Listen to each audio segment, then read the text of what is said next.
بسم اللہ الرحمن الرحیم۔ آج ہم 20ویں پارے کا خلاصہ پڑھیں گے۔ اس پارے کی پہلی آیت مبارکہ امن خلق السماوات والارض وانزل لکم من السماء ماء فانبتنا به حدائق ذات بہجہ ما کان لکم ان تنبتوا شجرها اإلہ مع اللہ بل ہم قوم یعدلون۔ اس پارے کی جو پہلی آیت مبارکہ ہے، اس میں اللہ رب العزت نے ارشاد فرمایا کہ جس نے آسمان اور زمین بنائے اور تمہارے لیے آسمان سے پانی کو اتارا تو ہم نے اس سے باغ اگائے۔ اب اس کی تفصیل یوں ہے کہ اللہ رب العزت نے فرمایا کہ اے انسان تھوڑا سا غور کر، تفکر کر کہ ہم نے زمین کو بھی ہم نے بنایا، آسمان کی تخلیق ہم نے کی، اور پھر فرمایا کہ ہم نے آسمان سے تمہارے لیے پانی کو اتارا جس سے جو وہ پھل پھول اگ کر آتے ہیں۔ میرے رب نے فرمایا کہ اگر میں آسمان سے پانی اتاروں اور جب پھل نہ اگاؤں تو یہ میری مرضی ہے، اور ساتھ فرمایا کہ اگر جو ہے میں نہ اگاتا تو تم کچھ نہیں کر سکتے۔ یعنی میرے رب نے فرمایا کہ یہاں اپنی قدرت کو بیان کر رہا ہے کہ میرا رب ہی چاہتا ہے، چاہے تو وہی اگا سکتا ہے، اگر وہ نہ چاہے تو نہیں اگا سکتا، کچھ بھی کر لے۔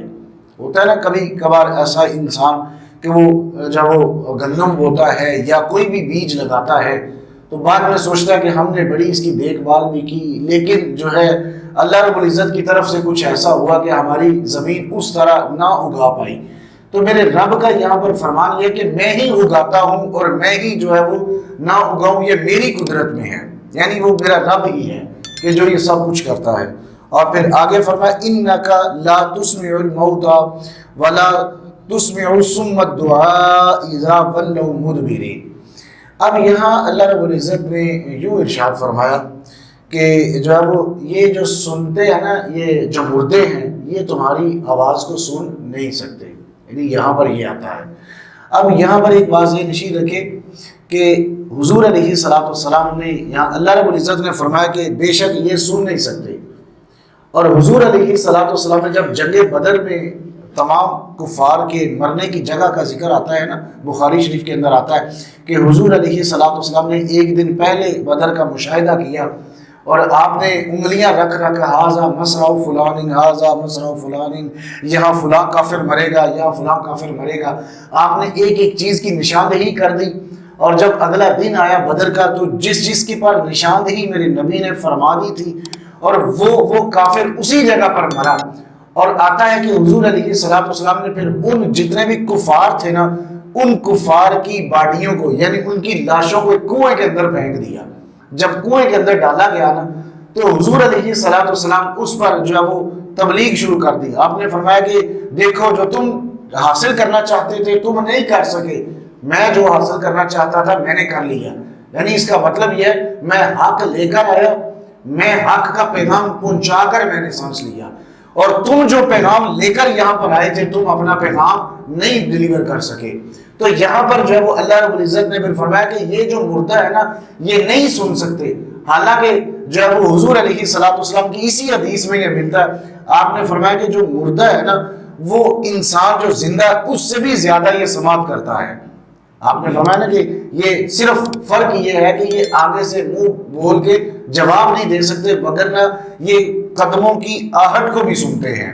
جب قبر میں جاتے ہیں نا قبرستان میں تو یہ جب آہٹ کو بھی سن لیتے ہیں یہ جو مردے ہوتے ہیں۔ تو پھر آگے اسی پارے کے اندر سورۃ القصص کا ذکر شروع ہو رہا ہے۔ سورۃ القصص کے اندر یہ ملتا ہے کہ جب وہ انبیاء کرام جتنے بھی اس روئے زمین پر آئے ہیں ان میں سے اکثر کا ذکر اس سورت کے اندر ملتا ہے، تو اس وجہ سے اس کو سورۃ القصص، قصص کا معنی ہوتا ہے قصے کہانیاں، یعنی قصے اس کی جمع جب قصائص بھی ہے اور قصص بھی اس کو لفظ بولا جاتا ہے۔ اور آپ دیکھیں کہ قرآن پاک کا جو نزول ہے نا، اگر آپ اس کے اوپر غور کریں اس میں 1000 احکام ملتے ہیں قرآن پاک میں، 1000 نہیں کی آیات ملتی ہیں، اور 1000 پہلے انبیاء کرام کے قصے اور کہانیاں ملتی ہیں۔ یعنی جو سچی کہانیاں یہ جس طرح آج ہم سناتے ہیں یہ نہیں، یعنی ان کے واقعات کو اللہ رب العزت نے ذکر کیا. جتنے پہلے انبیاء کرام ان میں سے اکثر کا ذکر اس سورت کے اندر ملتا ہے، تو اس وجہ سے اس سورت کا نام سورۃ القصص رکھ دیا گیا. اور پھر فرمایا کہ نتلو علیک من نبأ موسیٰ وفرعون بالحق لقوم یؤمنون. اور اللہ رب العزت نے یہاں پر فرمایا کہ ہم تم پر پڑھے موسیٰ اور فرعون کی سچی خبر ان لوگوں کے لیے جو ایمان رکھتے ہیں. یعنی حضرت موسیٰ علیہ السلام اور فرعون کے بارے میں جو مکالمہ ہوا، جس طرح جو ہے وہ فرعون نے موسیٰ علیہ السلام کے ساتھ کیا، وہ کسی سے مخفی نہیں. پیچھے تفصیلاً اس کا ذکر میں نے کر دیا ہے کہ کس طرح موسیٰ علیہ السلام جو ہے وہ فرعون تک پہنچے، پھر فرعون نے آگے سے موسیٰ علیہ السلام کے ساتھ کس طرح کا سلوک کیا.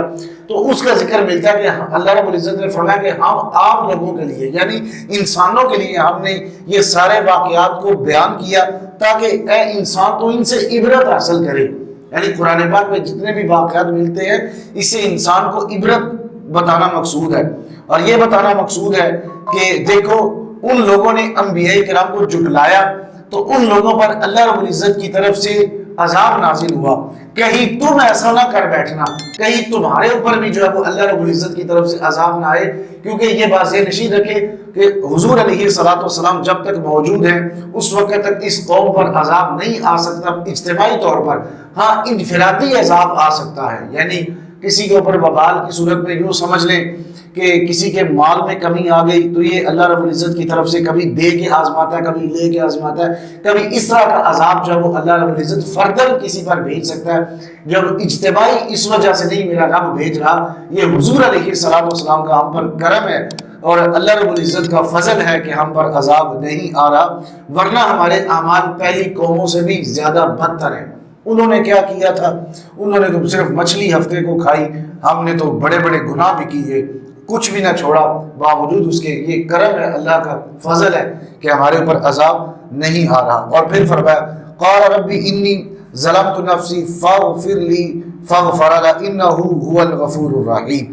اب یہاں حضرت موسیٰ علیہ السلام کا یہ کلام عاجزی اور انکساری کے طور پر ہے، کیونکہ آپ علیہ السلام سے کوئی معصیت سرزد نہیں ہو سکتی. یعنی یہاں جب وہ موسیٰ علیہ السلام نے جب ایک دعا مانگی ہے اللہ رب العزت سے، آپ نے فرمایا کہ اے میرے رب، میں نے اپنی جان پر ظلم کیا، جب وہ تو مجھے بخش دے. حالانکہ جو انبیاء ہوتے ہیں وہ کبھی بھی گناہ نہیں کر سکتے، معصوم عن الخطا ہے، یعنی یہ بالکل محفوظ ہے. اللہ رب العزت نے ان کو گناہ کرنے سے بالکل پاک رکھا ہے، یہ گناہ نہیں کر سکتے. ایک بات. اور دوسرا، ہمارا تو تصور بھی نہیں جا سکتا کہ اللہ کے جو نبی ہیں، انبیاء ہیں، وہ گناہ کریں. لیکن یہاں پر حضرت موسیٰ علیہ السلام کا اللہ رب العزت سے استغفار کرنا اس امت کے لیے پیغام ہے کہ جب بھی کبھی گناہ سرزد ہو جائے تو اپنے رب سے استغفار کرے. کیونکہ استغفار ایک ایسا عمل ہے، اس کے بارے میں نے ایک روایت میں پڑھا کہ جو جتنا زیادہ استغفار کرتا ہے اللہ رب العزت اس کے رزق میں اتنی زیادہ برکت عطا فرماتا ہے. یہ چھوٹا سا عمل، انسان یہ سوچتا ہے کہ میں جو ہے وہ بہت بڑے عمل کروں گا تو پھر ہی جا کے، لیکن میرے رب نے انسان کے لیے چھوٹے عملوں میں بھی بڑا فائدہ رکھا ہے. تو یہ چھوٹا سا عمل دن میں جب وہ بار بار کرتے رہے. حضور علیہ السلام سے بھی حدیث ہے، آپ نے فرمایا کہ میں دن میں 70 مرتبہ استغفار کرتا ہوں. ایک روایت میں ملتا ہے کہ میں 100 مرتبہ دن میں استغفار کرتا ہوں. جبکہ آپ جو ہے وہ انبیاء تو گناہ نہیں کر سکتے، لیکن باوجود اس کے وہ استغفار کر کے امت کو درس دے رہے ہیں کہ امتیوں جب بھی کبھی تمہارے سے گناہ ہو جائے، جب بھی کبھی کوئی ایسا کام ہو جائے تو اپنے رب سے استغفار کر لیا کرو. اور پھر آگے ملتا ہے ان قارون کان من قوم موسیٰ فبغى علیہم وآتیناہ من الکنوز ما ان مفاتحہ لتنوء بالعصبۃ اولي القوہ.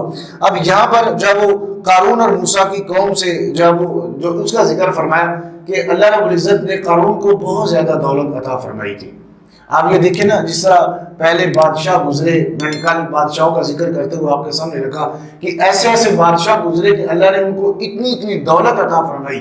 ان میں سے جو 2 مسلمان تھے اور جو اللہ رب العزت نے ان کو عزت افزائی بخشی تھی، اور ان میں سے 2 کافر تھے. اور ایک ذکر قارون کا بھی ملتا ہے کہ اللہ رب العزت نے اسے بھی بڑی دولت عطا فرمائی تھی. یعنی اس کے بارے میں آتا ہے کہ 70 اونٹوں پر اس کے خزانوں کی صرف چابیاں رکھی جاتی تھی، خزانوں کی بات نہیں، اس کی چابیاں، یہ موسیٰ علیہ السلام کی قوم سے تھا۔